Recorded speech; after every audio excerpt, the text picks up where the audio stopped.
My friends, let us come together for a moment of stillness. Let us set aside the long history of effort, striving, petition, and fear that has so often been called prayer. Let us place down the weight of everything we have been taught about reaching out to a God who seems far away, uncertain, unresponsive. And let us open ourselves to something deeper, something quieter, something far more intimate than words or ritual can ever convey. For centuries, men and women have prayed with great sincerity. They have prayed with tears, prayed with hope, prayed with desperation. They have prayed long prayers and short prayers, prayers of repetition and prayers of pleading. And yet, for so many, prayer has felt empty, hollow, a call that receives no answer, a movement that yields no presence. Why is this so? Is it because God is silent? Is it because God withholds? Is it because our prayers are unworthy or insufficient? No, my friends, none of these are true. Prayer seems unanswered for one reason only. We have prayed from a false premise. We have prayed to a God we imagined was separate from ourselves. We have spoken into the heavens as though the divine was somewhere beyond us, hidden behind the clouds, concealed behind the stars, listening from a distance, and all the while, the infinite whispered from the very core of our own being, asking only that we turn within. This is the great misunderstanding that silence is prayer. Not the lack of faith, not the lack of sincerity, but the lack of recognition. For prayer is not an act of reaching outward at all.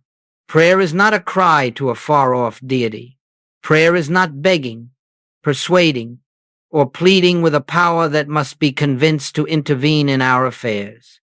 Prayer, in the spiritual sense taught by the Master, is recognition of a presence already here, already alive, already the very essence of our own being. When Jesus spoke the words, "The kingdom of God is within you," he was not offering poetry. He was not speaking symbolically. He was revealing the secret of true communion. He was telling mankind that God is not found through distance, effort, or persuasion. God is found in the quiet awareness of the invisible presence at the center of our consciousness. But because we have looked outward, because we have searched across the world, across the sky, across the pages of doctrine and belief, we have overlooked the one place where God actually is. And so prayer becomes silent, not because God is silent, but because we are speaking into the wrong direction. Imagine, if you will, a man standing in a darkened room, calling out for light. He pleads, he cries, he searches the corners of the room for a candle, a lamp, a flame. But the light is not in the corners. It is not in the walls. The switch is not somewhere across the room. The light is at his fingertips. Yet until he turns to the place where the light actually is, he remains in darkness, no matter how desperately he calls. So it is with prayer. So it is with God. We have prayed into the air and expected the answer to return through the air.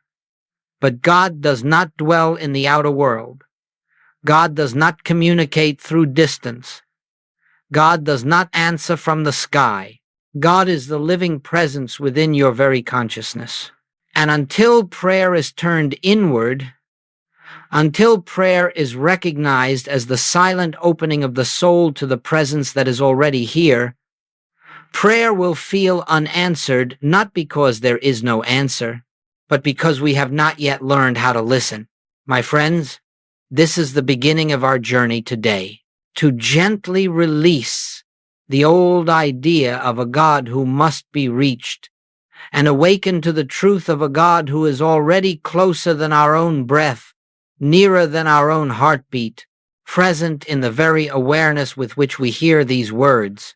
Let us set aside every concept of prayer that involves effort, persuasion, or distance.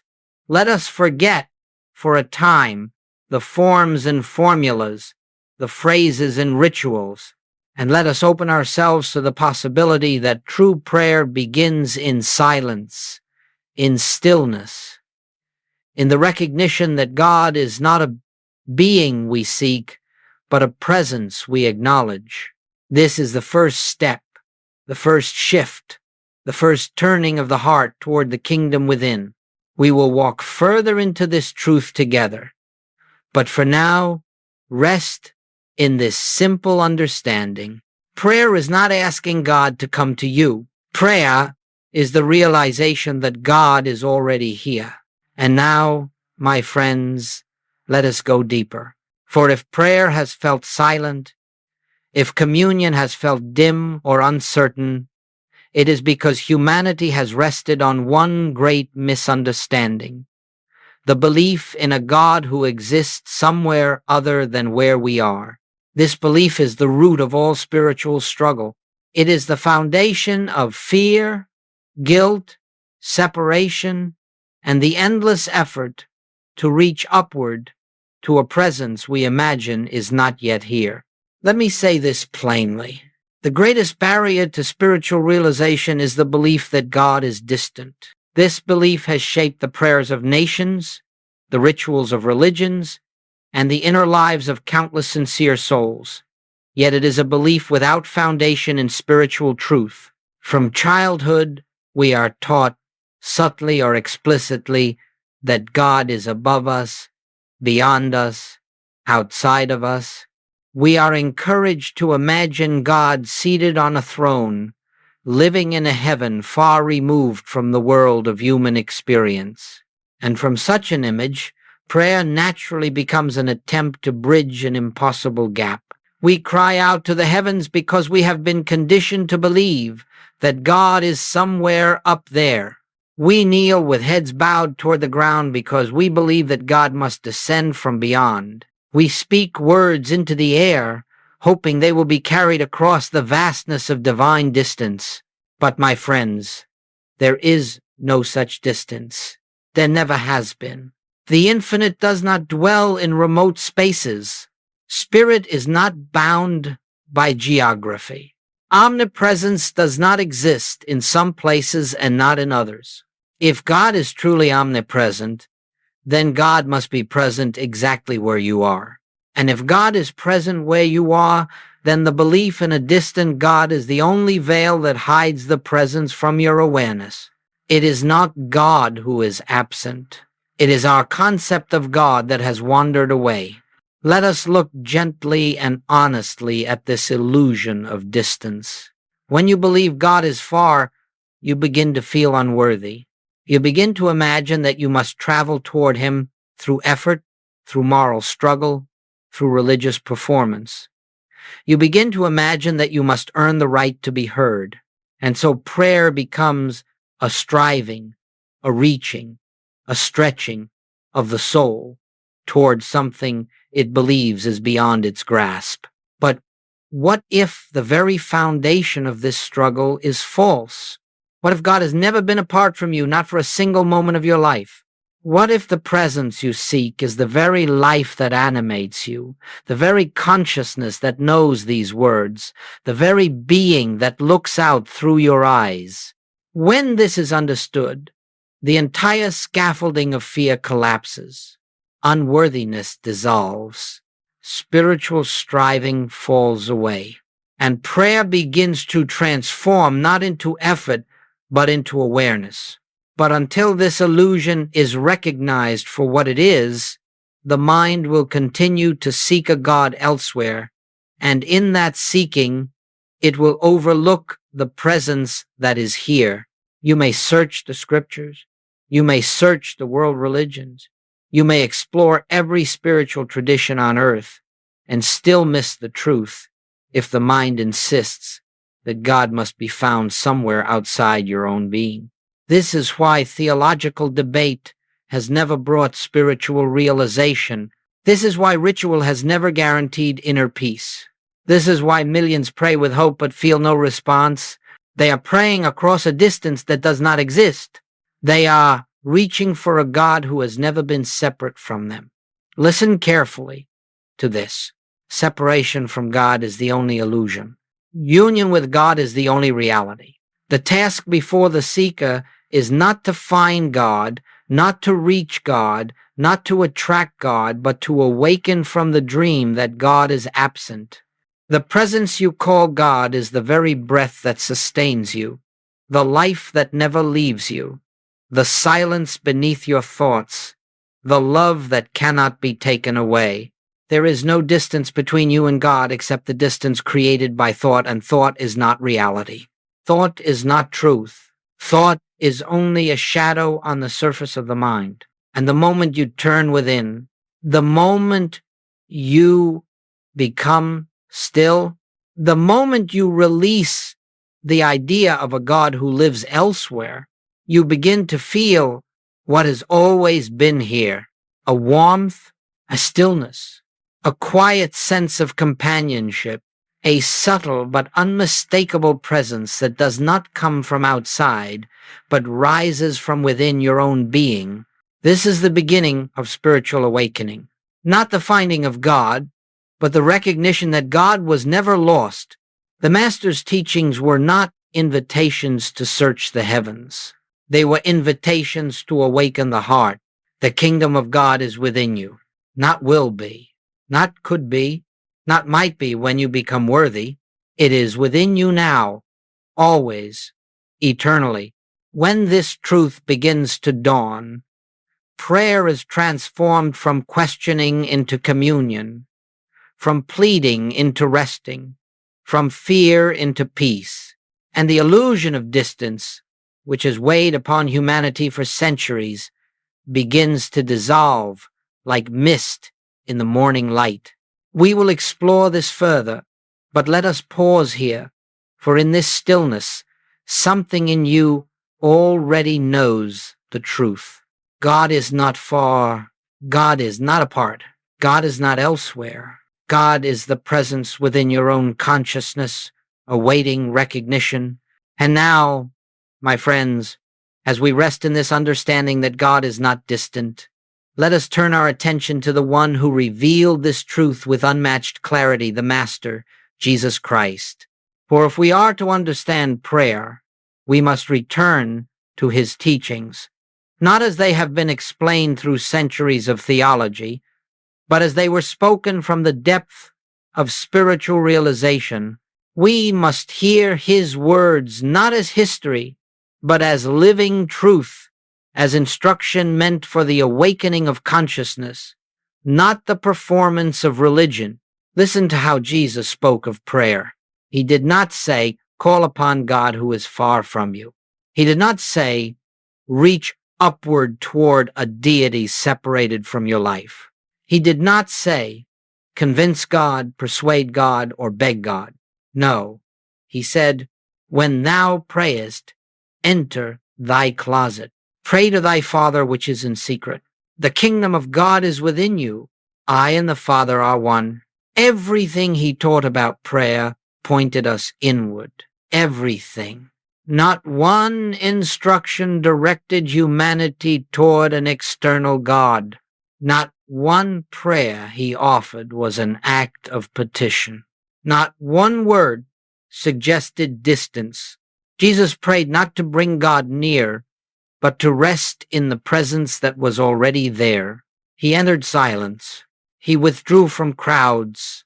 He went into the mountain, into the garden, into the solitary place, not to escape the world, but to return to the inner sanctuary where the Father was always abiding. The closet of which he spoke was not a room of wood and stone.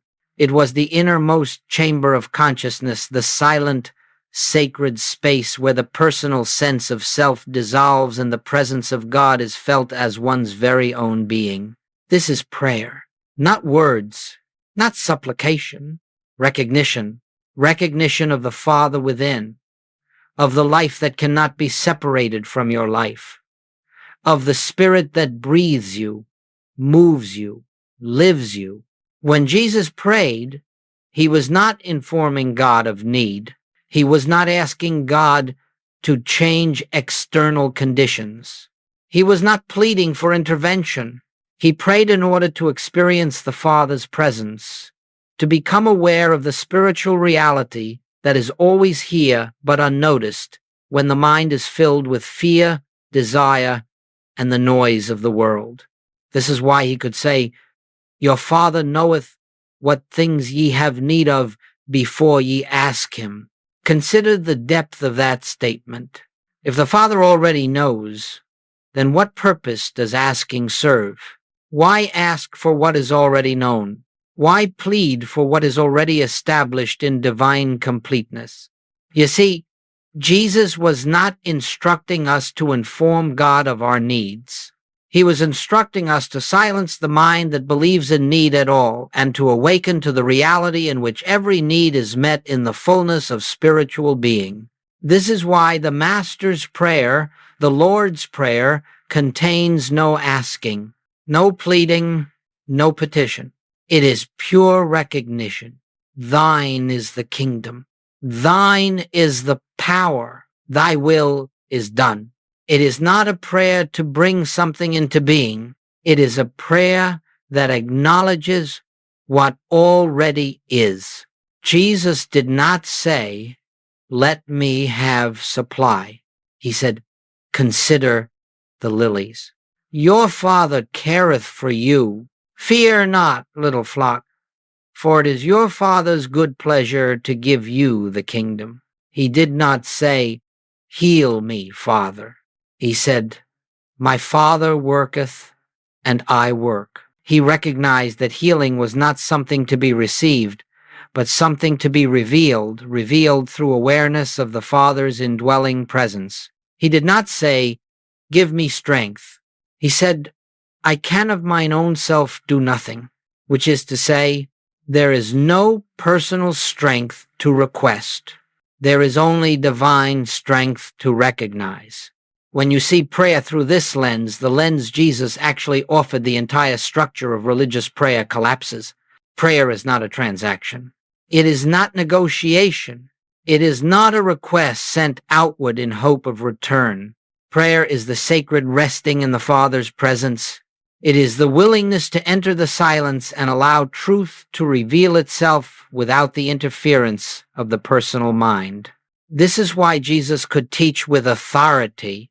This is why he could heal without effort. This is why he could face storms, crowds, suffering, betrayal, and even death with unshakable peace. He lived from the consciousness of I and the Father are one. And in that oneness, prayer becomes not a practice of reaching God, but a practice of recognizing God. This is the prayer we must learn. Not the prayer of asking, but the prayer of awareness. Not the prayer of seeking answers, but the prayer of resting in the answer that already exists. Not the prayer of outward effort, but the prayer of inward stillness. Let us pause for a moment, gently, silently, and feel the shift from asking to recognizing. This is the prayer that Jesus taught. This is the prayer that awakens the soul. This is the prayer that reveals the kingdom within. My friends, now that we have opened our hearts to what the Master actually taught about prayer, we can look gently but truthfully at why so much of humanity's prayer has remained unanswered. It is because almost every prayer ever spoken has begun at the wrong point of consciousness. Almost every prayer has tried to address the world first and God second. Almost every prayer has attempted to fix conditions rather than recognize the presence behind them. Joel Goldsmith called this mistake the most universal error in spiritual life. He called it seeking second. To seek second means to look first at the appearance, the illness, the lack, the conflict, the fear, and then to call upon God to repair it. It means to observe the world with human eyes and then hope that a divine power will come afterward to correct what the senses have presented. We say, "God, fix this sickness. God, change this situation. God, remove this fear. God, supply this need. But notice the order of consciousness. We have already accepted the appearance as truth before we have turned to the presence. We have believed in the problem, believed in it so completely that we now ask God to overcome it. We are trying to use spirit to repair matter, rather than letting spirit reveal itself as the only reality. This is seeking second, and as long as we seek second, prayer will be fruitless. Understand this clearly. What you recognize first becomes the authority in your consciousness. If you recognize the sickness first, then sickness becomes your authority, and God becomes your remedy.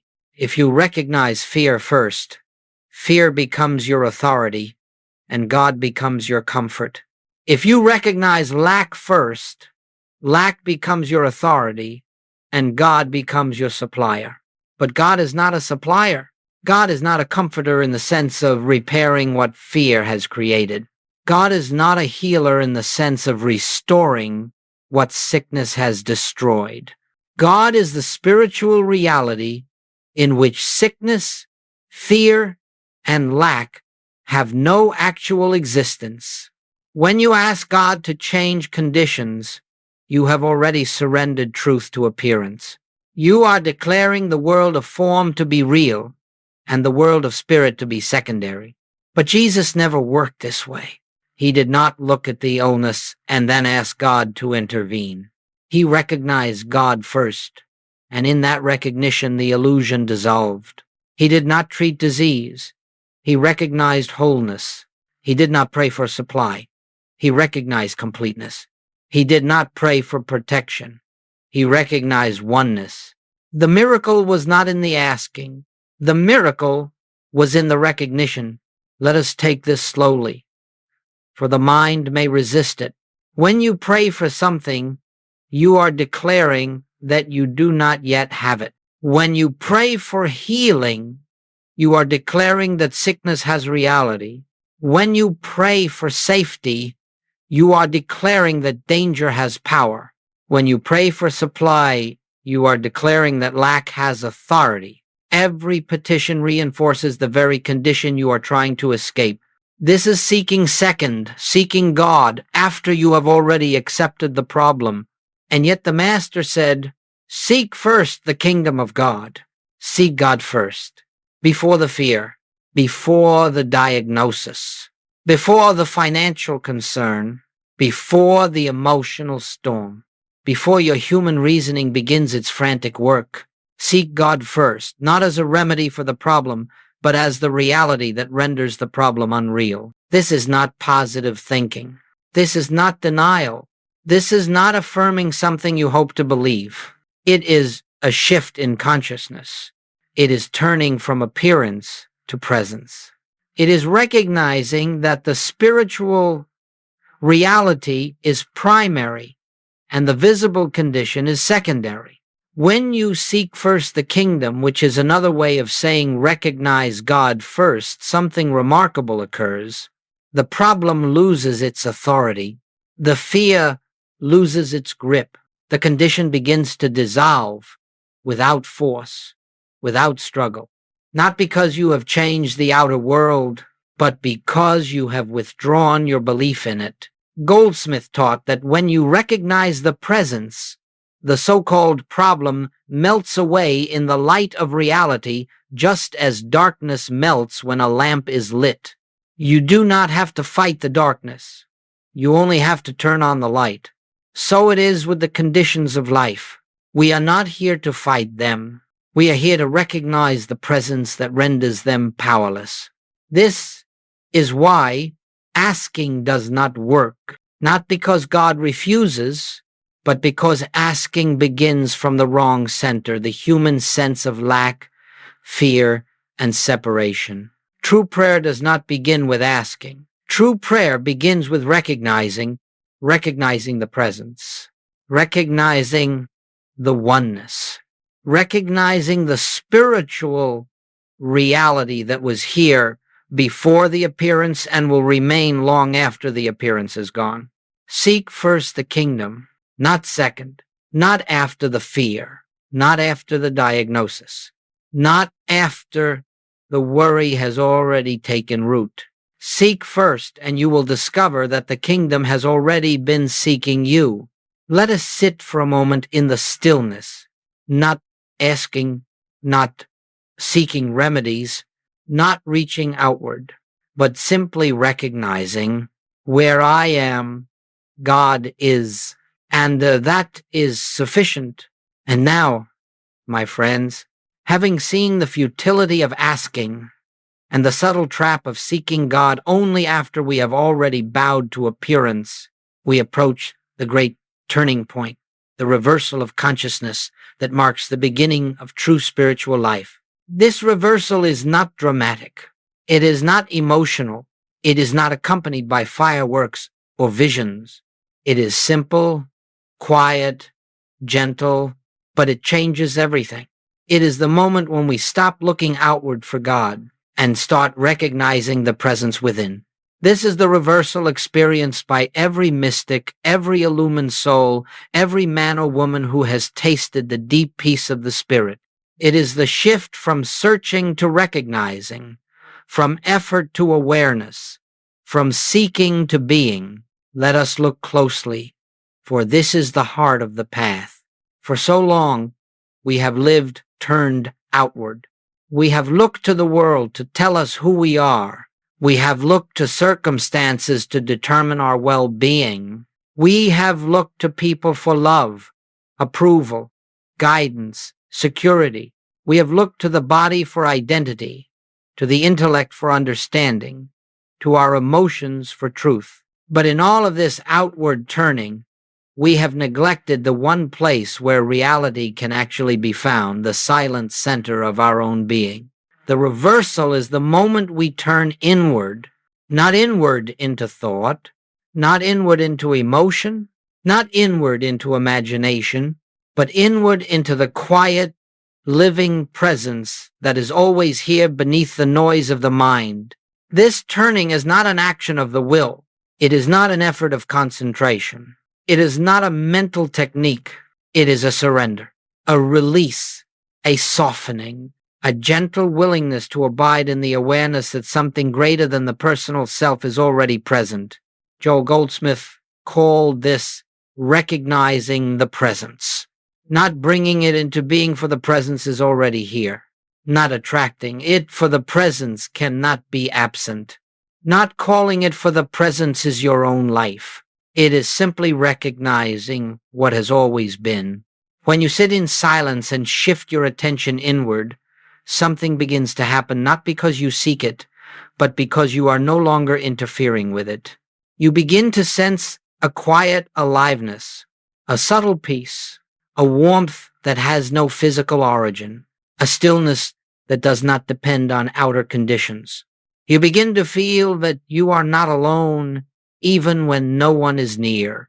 You begin to sense that something is carrying you, sustaining you, breathing you. You begin to perceive an intelligence at work that is not your personal mind, an order that arises without your control, a presence that knows you more intimately than you can know yourself. This is the beginning of recognition. And recognition is the true foundation of prayer. To recognize is not to repeat phrases. It is not to affirm truths mechanically. It is not to force belief. To recognize is simply to see inwardly, quietly, without effort, that God is the very essence of your being, that the life in you is not personal but divine, that your consciousness is an instrument through which the infinite expresses itself. Once this is glimpsed, even faintly, prayer becomes entirely different. No longer do you ask for healing. You recognize that wholeness is the nature of your being. No longer do you ask for supply. You recognize that completeness is the nature of spirit. No longer do you ask for peace. You recognize that peace is the nature of the presence within. No longer do you ask for guidance. You recognize that the intelligence which formed the universe is already living in you, moving through you, directing you, Nothing is added to you. Nothing is given to you. Nothing is sent to you. You awaken to what has always been yours in truth.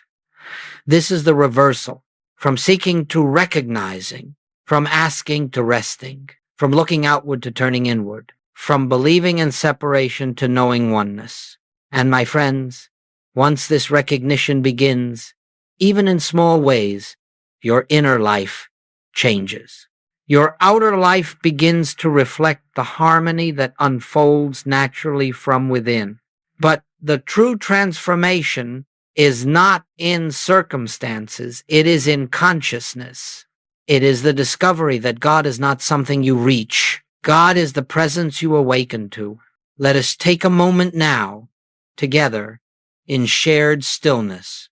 Feel the breath move in and out, not as your breath, but as life breathing itself. Feel the awareness that listens to these words, not the mind, but the presence behind the mind. Feel the quiet space in which all thoughts rise and fall, the space that does not change. In that stillness, recognize, I am already in the presence. The presence is already in me. We are one. This is the reversal. This is the beginning of true prayer. This is the doorway to a life lived in union with the infinite. My friends, having come to the recognition that the presence is within you and that prayer is not asking but resting in this inner awareness, we now touch one of the most beautiful mysteries of the spiritual life, the mystery of grace. For once you begin to recognize God, not as a distant power to be persuaded, but as the living presence of your own being, the entire burden of life begins to lift. The strain dissolves, the effort dissolves, the need to manipulate, control, or force conditions begins to fade like a shadow in the light of dawn. Why? Because the moment you cease trying to make life conform to your will, you make room for the divine to reveal itself. This is the miracle of grace. Grace is not something God gives. Grace is the natural activity of the presence when the human mind is still. Grace is the rhythm of the infinite, expressing itself without your effort. Grace is God being God when you stop trying to be the God of your own life. You see, as long as you strive, as long as you push, as long as you attempt to change the outer world through human force, you interfere with the harmony that is already established in spiritual reality. It is as though the personal sense of self stands between you and the flowing river of truth. But the moment you become still, the moment you retreat inward, the moment you cease asking and begin recognizing, the moment you no longer impose your will upon life, grace begins to move. It moves silently. It moves without noise or announcement. It moves without struggle, without conflict, without demand, but it moves unfailingly, inevitably, harmoniously. Joel Goldsmith often said, "Grace is not something you achieve, it is something you allow." This allowing happens naturally when you abide in the awareness of the presence. Let us look at this practically. When you recognize the presence within and rest in stillness, fear loses its anchor. And without fear, the body begins to heal itself, because the life within it is already whole. When you recognize the presence within, the sense of lack dissolves, not because money falls from the sky, but because you are no longer living from a consciousness of limitation. You are resting in the infinite completeness of spirit, and the outer world reorganizes to reflect that inner sufficiency. When you recognize the presence within, relationships soften. You respond not from ego, not from the desire to be right, not from historical wounds, but from the quiet love that lives beneath all human appearances, and harmony unfolds where conflict once seemed inevitable. When you recognize the presence within, confusion gives way to clarity, not through the labor of thinking, but through the quiet inner movement of intelligence that acts without your control, the right idea appears. The right direction becomes clear. The right step presents itself without strain. And all of this happens without effort because it is not you accomplishing it. It is the activity of the presence. Spiritual healing, spiritual supply, spiritual guidance are not the result of forcing, trying, or working. They arise when the personal mind becomes still enough for the divine to express itself. Think of a pool of water. When the surface is agitated, the light cannot reflect, but when the water is quiet, perfectly still, the light reveals its beauty effortlessly. So it is with consciousness. When your mind is troubled, anxious, striving, fearful, reactive, the presence cannot reveal its harmony, not because it is absent, but because the agitation of thought prevents recognition. But when you become still, when you rest in silent acknowledgement, when you stop striving, the presence shines of its own accord. This is why the Master could rebuke storms, heal the sick, multiply bread, raise the dead, not because he possessed the supernatural power to manipulate the world, but because he lived from the consciousness in which there is no separation, no fear, no lack, no death, only the activity of the Father. He said plainly, I do nothing of myself. The Father within me doeth the works. This is grace, not effort, but divine activity. You and I experience this same grace when we recognize the presence and abide in it, not as a method, not as a technique, not as a means to achieve results, but as the natural unfolding of reality when the personal self is no longer interfering. My friends, when you turn inward in recognition, you begin to feel the subtle peace that has always been here. Remain there, even for a moment, and watch how life reorders itself without your command. This is true prayer. This is spiritual living. And this is how transformation occurs, not through effort, but through grace. Let us pause for a breath of silence and feel the quiet activity of the presence in this very moment. My friends, we now come to one of the most sacred elements of the spiritual path, entering the silence. Without the silence, the presence remains merely an idea. With the silence, the presence becomes a living reality, for the silence is not the absence of sound. It is not the blankness of mind. It is not the quiet that follows a busy moment. The silence is a dimension of consciousness, a state in which the personal sense of self no longer stands between you and the infinite. In this silence, you do not think of God. You do not speak to God. You do not ask God for anything. You do not even contemplate God. You simply rest in God. Goldsmith called this the practice of the presence, but let us understand what this means, for it is easily misunderstood. Many imagine that practicing the presence is a mental exercise, repeating certain truths, holding certain ideas, trying to stay focused on spiritual thoughts. But the presence cannot be practiced in thought, because the presence is not a thought. The presence is the living reality of your own being. Thought can only point to it. Thought cannot reveal it. The practice of the presence is not thinking. It is recognizing. It is turning inward, gently, letting the mind grow quiet, and becoming aware of the stillness behind the mind. Let me describe this simply. Sit comfortably without strain. Close your eyes if that feels natural. And just notice that something is aware. There is an awareness that is here before thought arises. There is an awareness that remains even when thought dissolves, like the sky behind the clouds. It is always present. Become gently aware of that awareness. Do not try to control it. Do not try to deepen it. Do not try to perfect it. Just notice it. This awareness, this quiet, observing, spacious presence is the doorway to the silence. It is not personal. It is not your awareness.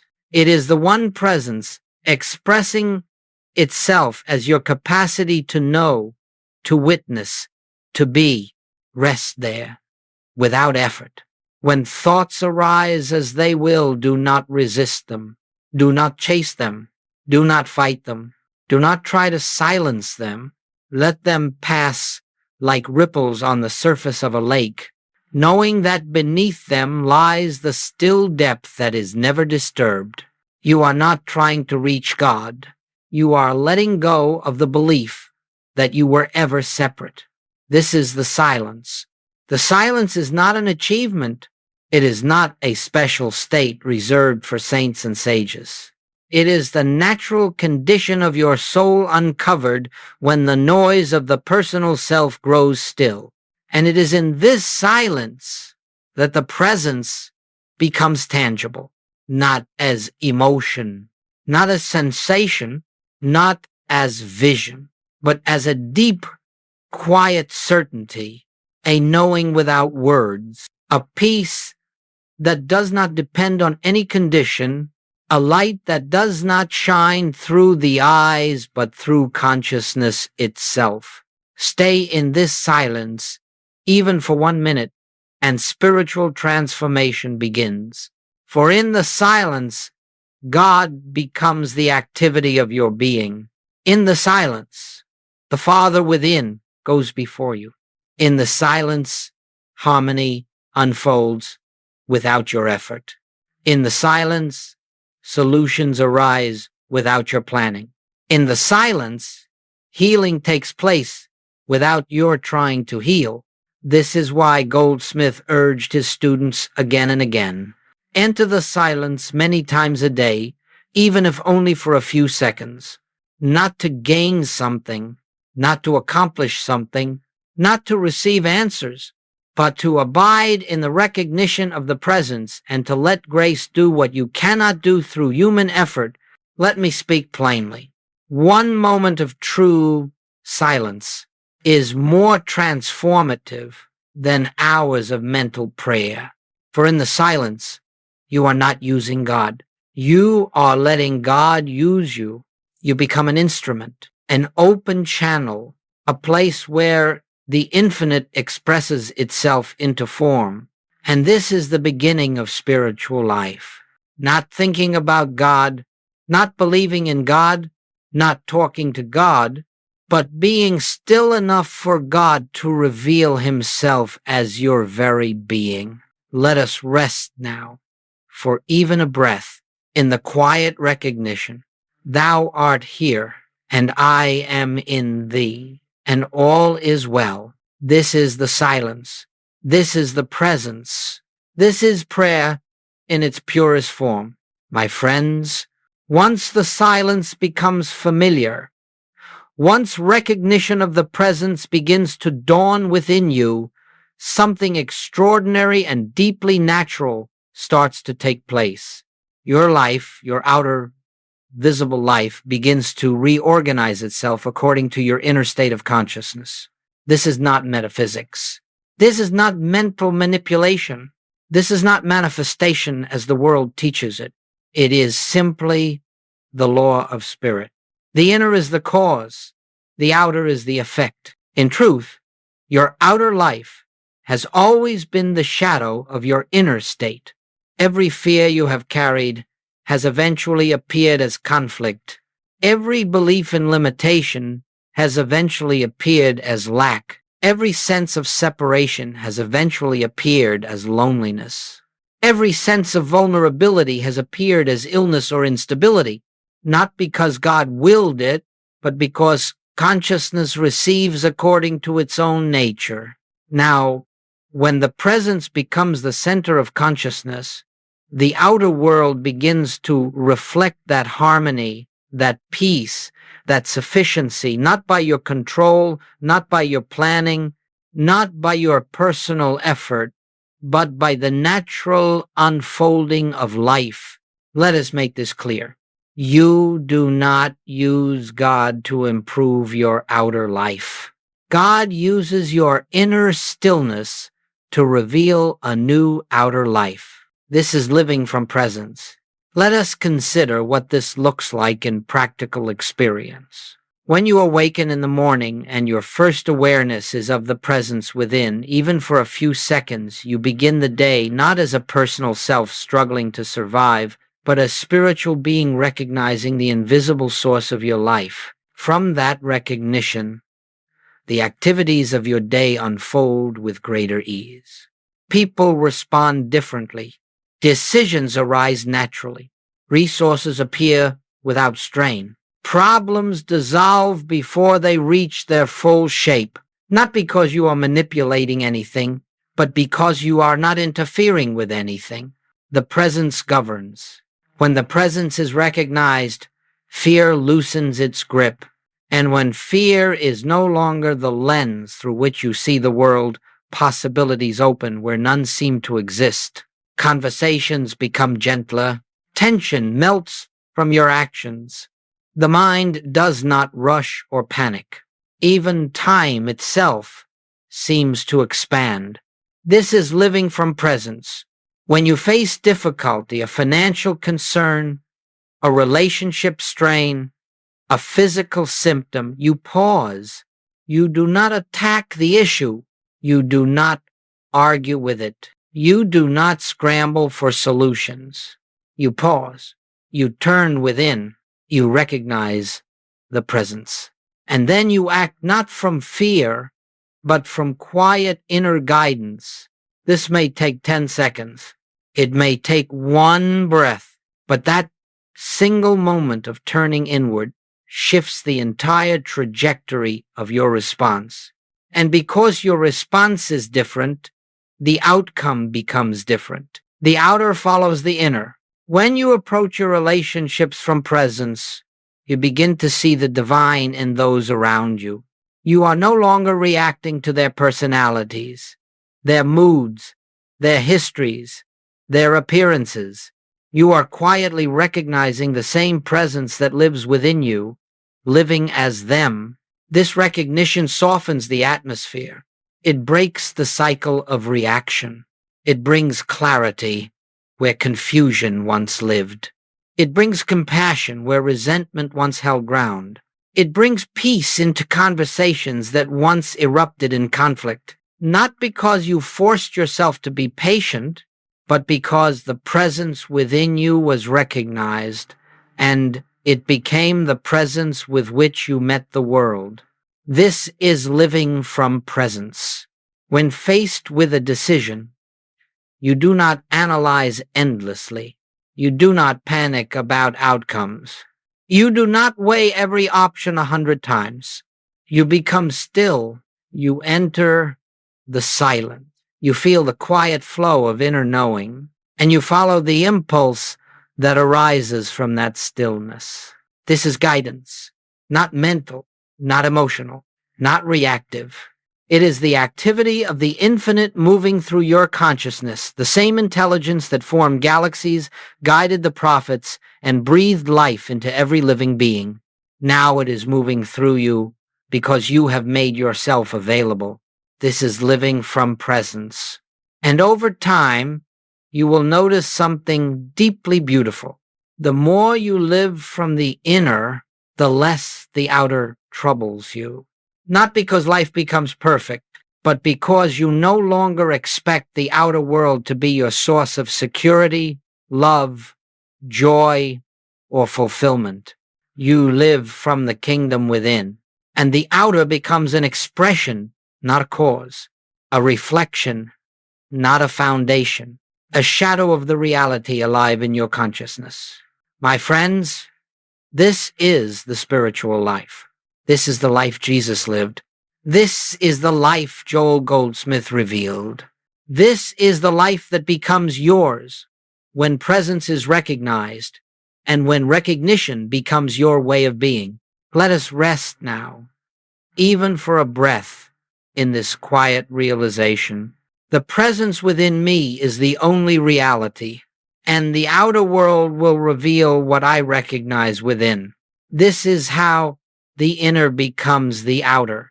This is how grace becomes visible. This is how the infinite expresses itself in form.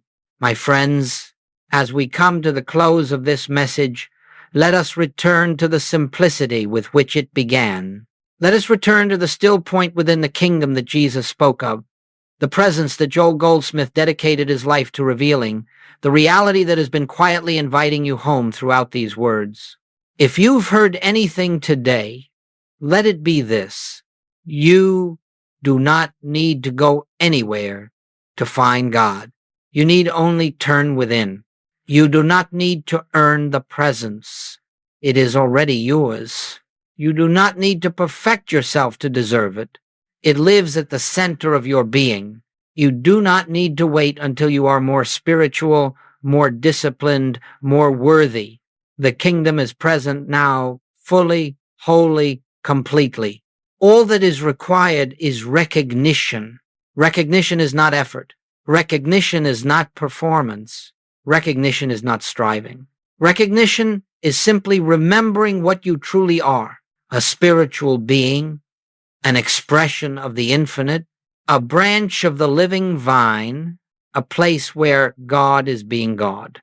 Each time you turn within, each time you enter the silence, each time you rest in the awareness that the presence is here now, you are returning to the kingdom within.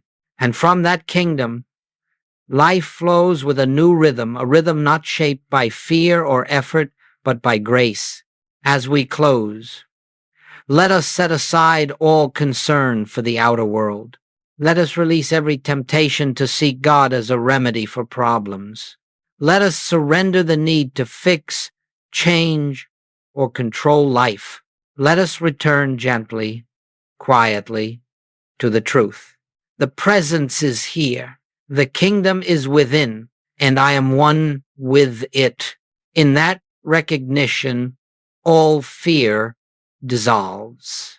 In that recognition, all struggle ends.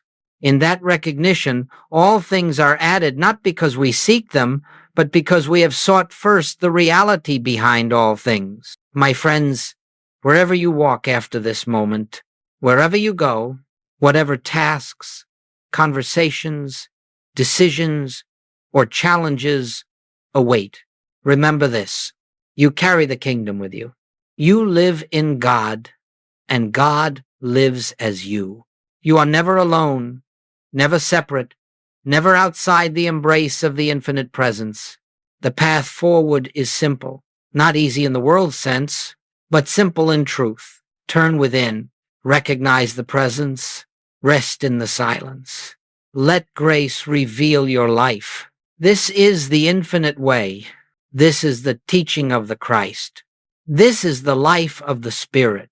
And this, my friends, is the home you have been seeking. Let us close in quiet recognition. Where I am, God is. Where God is, all is well. And this truth goes before me, now and forever.